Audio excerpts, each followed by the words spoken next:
Hello, everyone, and welcome to the Yellow Jacket pregame show with head coach Steve Bordeaux.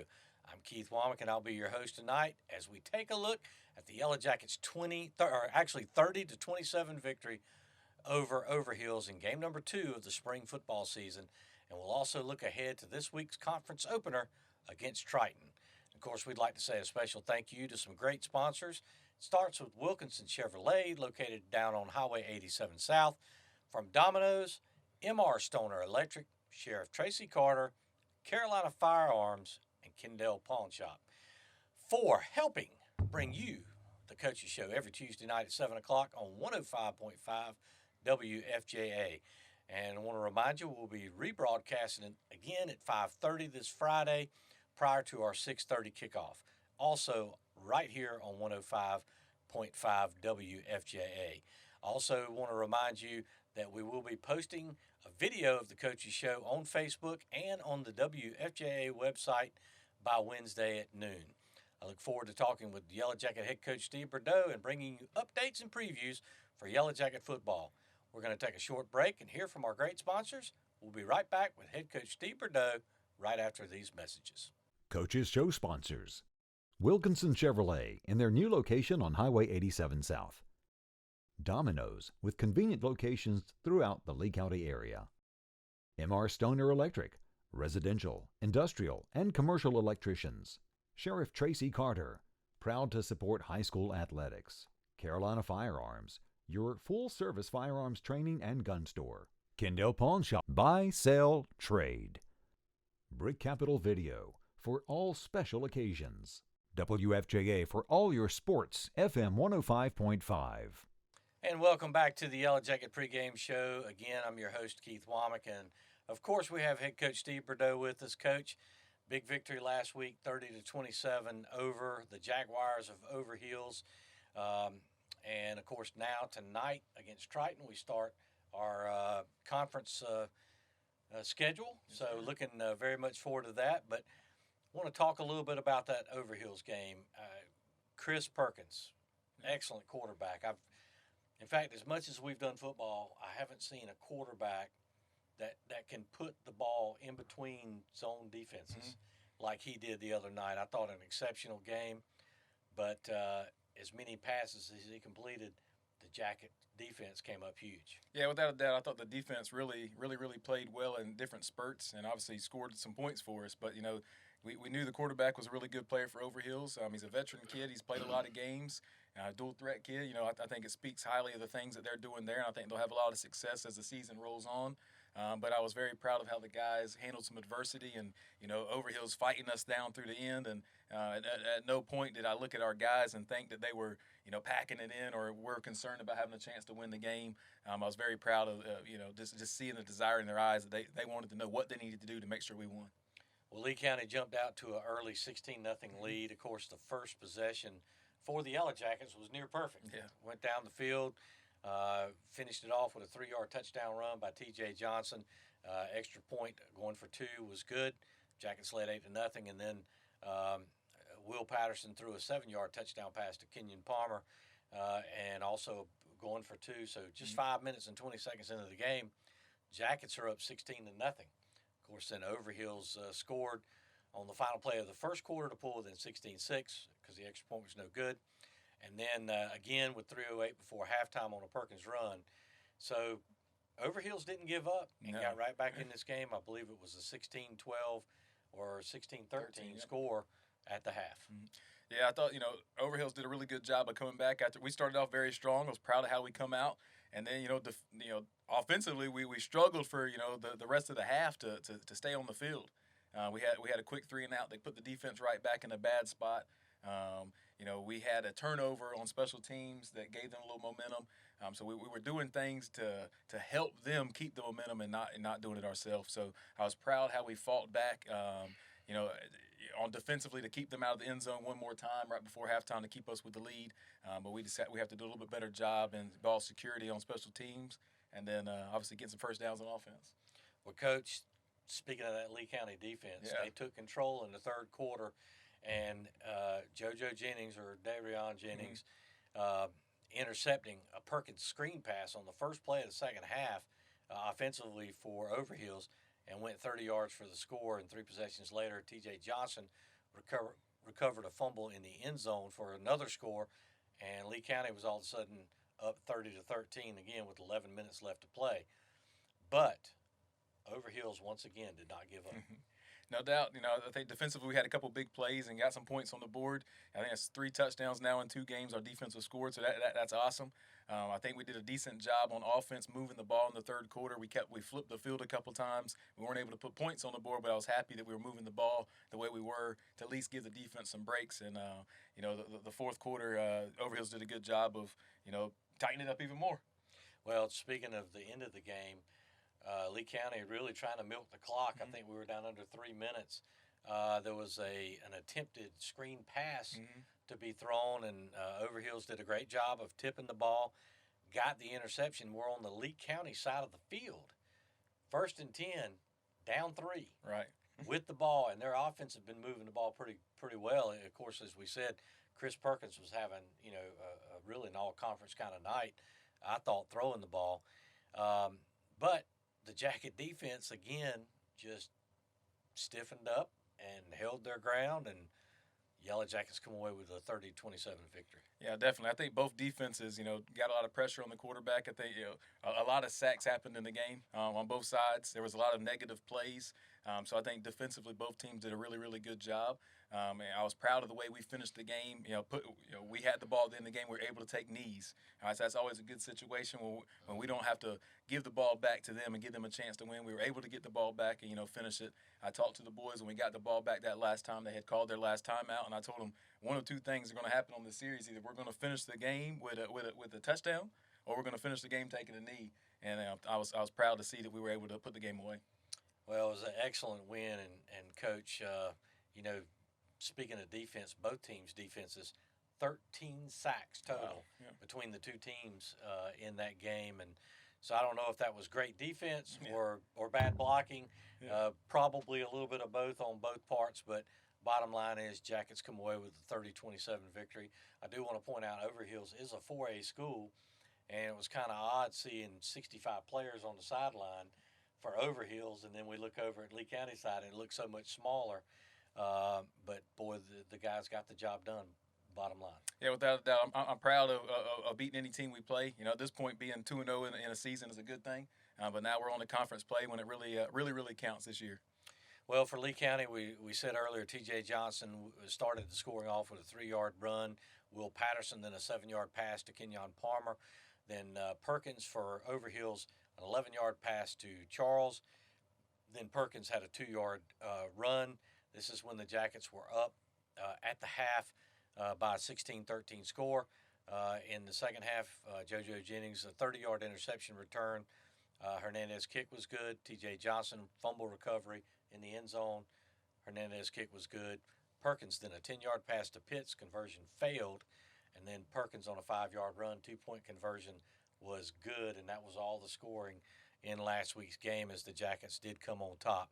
Some individual stats. T.J. Johnson ended up with 10 carries for 51 yards. JoJo Jennings with 3 carries for 31. Rodney Ingram with 4 carries for 42. And Patterson with 9 carries for negative 46 yards. Of course, that was part of that sack situation we had talked about. Totals, Lee County with 26 carries, 78 yards on the night, but 50 yards, negative yards in sacks. For Overhills, Perkins, 13 carries for negative 29 yards. There's the sacks again. Warren had 9 carries for 36. Fernandez, 5 for 18. Pitts with 2 carries for 6 yards. Page, 1 carry for 2. And that included 49 yards of total sacks. So pretty good defense on both sides. Passing the ball, Lee County ended up, Patterson was 14 of 27 for 121 yards on the night. Perkins was 28 of 42 for 308. That's a pretty good night of passing in high school football. Of course, Pitts threw a couple passes, was 0 for 2. Tyreek McKendall for the Lee County Yellowjackets ended up with 4 catches for 39 yards. Jackson Lamb had 3 catches for 32. Kenyon Palmer had 3 catches for 24. Jason Berdicia had 2 catches for 18. Eli Garrison had 1 catch for 6. T.J. Johnson 1 catch for 2. Jackets total was 14 catches, 121 yards. And, of course, Lee County forced 4 total turnovers against Overhills. That's a lot in 2 games, Coach. Heck You yeah. guys are turning the ball over quite a bit. Carlos Hancock and Darion Jennings had interceptions. T.J. Johnson and Landon Johnson both recovered fumbles for Lee County. Overhills outgained Lee County in total yards, 341 to 199, and they out first downs you 21 to 12. But you know what? None of that really matters because the final score was 30 to 27 in favor of the Yellowjackets. We're going to take a quick break here in just a moment.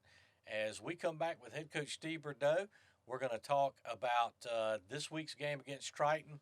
We'll take a look at our Norman Financial Group Offensive Player of the Game. We'll also look at all those that did great things offensively and defensively for the Yellowjackets when we come back. All that and much, much more when we return.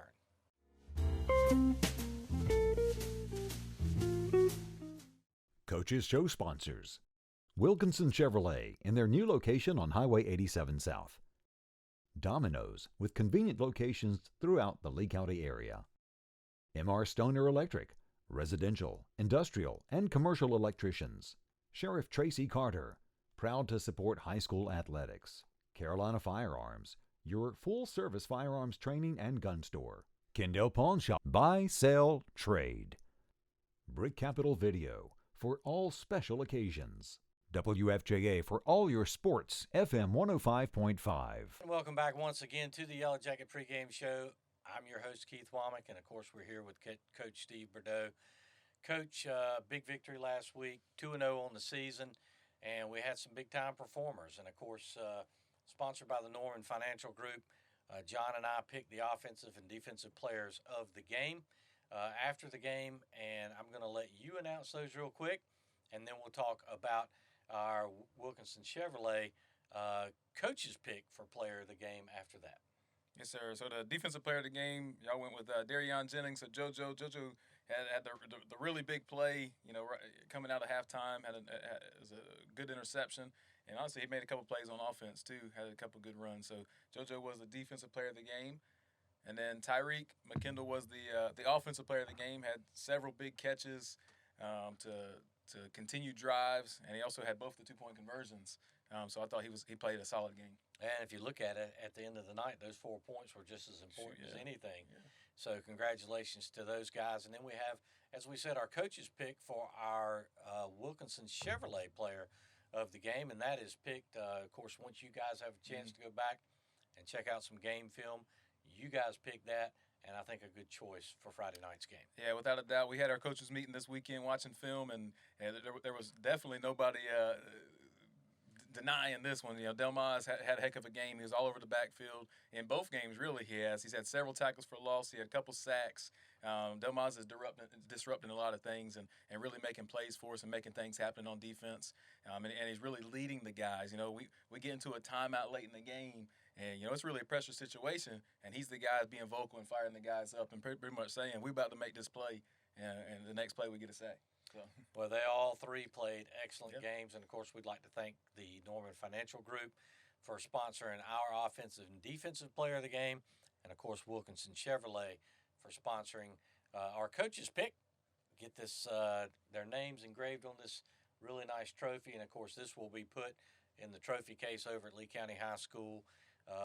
So when they come back to their alma mater years from now, they can look and see their name engraved on that trophy and hopefully show their kids and maybe even their grandkids one day that they played for Yellowjacket football. Because once a jacket, always a jacket. Yes, sir. That's right.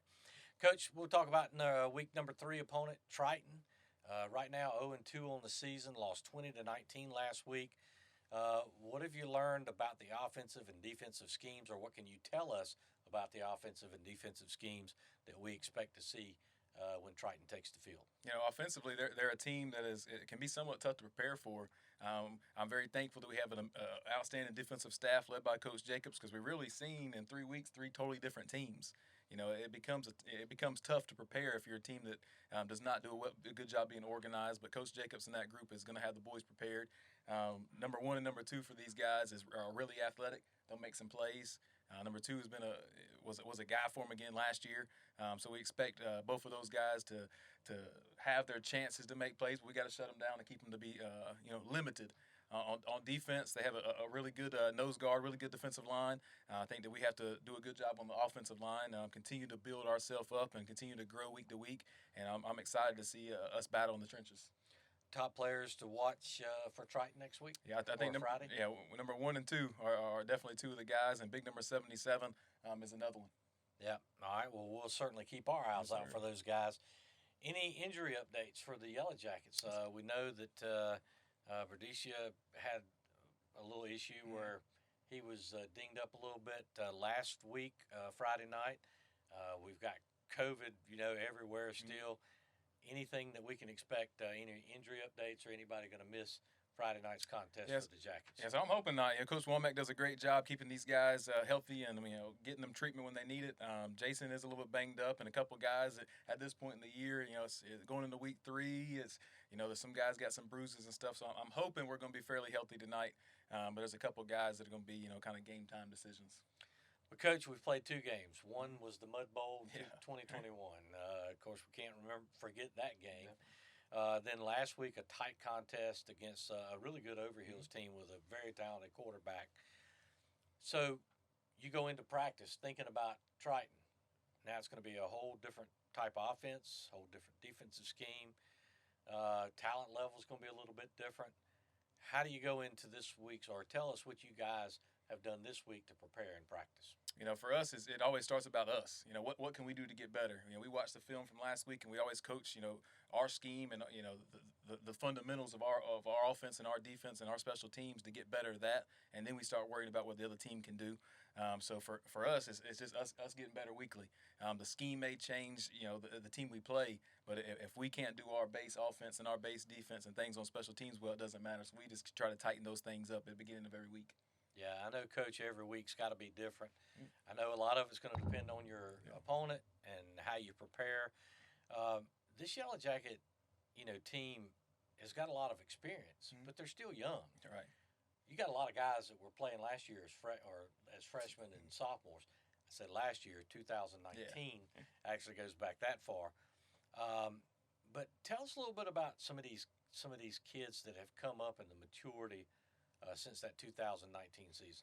Definitely. I think one of the guys, and he's been popping up all over the field, has been T.J. Johnson. He's doing stuff on both sides of the field for us.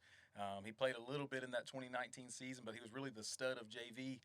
Was all over the field that year, making plays there for us. He's been all over the place. He's done everything for us that we needed to on offense or defense. Been really proud of how he's played. Another guy that hasn't necessarily got as many balls thrown to him yet as he probably would like, but Eli Garrison. Eli's done he does the gritty, nasty stuff. He's been digging in there and getting good blocks, so some of these running backs can make their make these big gains, and his time will come in the passing game. So there's 2 guys that have definitely stood out so far. And Hernandez has been a pleasant surprise. Yeah. So Kennedy has he really takes pride in being a good kicker, and he works his butt off in practice, and really proud. Extra points and field goals, he's been money, but some of the things we've been doing on kickoff, we're able to do because he's able to place the ball where we want to. And he went deep a couple of times last week. Well, I told y'all he has a little bit more leg than we let show in the Mud Bowl, but I'm really proud of Kennedy and how he's placing the ball where we want it to give us a chance to be successful in special teams. Some weeks we'll boom it. Some weeks, if they're going to give us the ball and give us a chance to take it on an onside kick or a pooch, we're going to take our chances. Well, Coach, really quick, we only have about 30 seconds left before our next break. Can we get an update on fans? Yeah. We got a home opener this Friday night. Triton's coming to town. I'm thinking 1,800, 1,200 people. What is the state allowing us to do right now? Yeah, so we're at 30% capacity, and we're lucky we have a beautiful stadium, huge stadium. So right now we're saying our 30% is 1,800 people. So we're selling our tickets online. There's a GoFan link that'll be put out on social media. You can get your tickets. You can pre-order them. You'll have them on your phone. You'll be able to come in. You'll have to scan yourself as far as COVID symptoms. Wear your mask, and we'll have a great night. It's going to be senior night, first home game of the year. Changing up the tradition a little bit, and we're going to make that senior night. So it should be a special home game. Well, Coach, best of luck to you Friday night against Triton and that conference season opener. And, of course, we know the Jackets go out there and play hard. We're going to be back in just a moment after we hear a word from some of our great sponsors, and we'll wrap this thing up with Coach Steve Bordeaux in just a moment.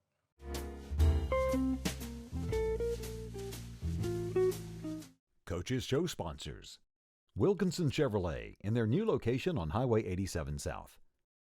Domino's with convenient locations throughout the Lee County area. M.R. Stoner Electric, residential, industrial, and commercial electricians. Sheriff Tracy Carter, proud to support high school athletics. Carolina Firearms, your full-service firearms training and gun store. Kendall Pawn Shop, buy, sell, trade. Brick Capital Video, for all special occasions. WFJA for all your sports, FM 105.5. And welcome back once again to the Yellowjacket pregame show. I'm your host, Keith Womack, and of course, it's been a joy to have head coach Steve Bordeaux here. Thanks, Coach, for coming in tonight. Yes, sir. Thanks for having me as always. We'd like to remind you to join us each Tuesday night at 7 o'clock at 105.5 WFJA. And, of course, this Friday night at 5:30 prior to our game at 6:30, also right here on 105.5 WFJA. Our coach's show is also posted on the WFJA Facebook page. Each Wednesday by noon, we'll also be posting it. We'll be posting it on the Facebook page where you can get a link and go watch it on YouTube. Again, that'll be Wednesday by noon. We also invite you to watch and share this week's show. Also on our website, you'll see all the stats from Lee County and Southern Lee football, conference standings. A lot of information there. Make sure you go to that website and visit. We hope you will take these opportunities to join us this season on the only station that brings you Yellowjacket football live as it happens. Best of luck to the Yellowjackets as they host Triton in week number 3 of the 2021 football season and the Tri-County 3A Conference opener for both teams. We thank all of our sponsors for bringing you our show tonight, and we thank you for listening to WFJA Sports. So let's get ready, Yellowjacket fans. It's time for Yellowjacket football.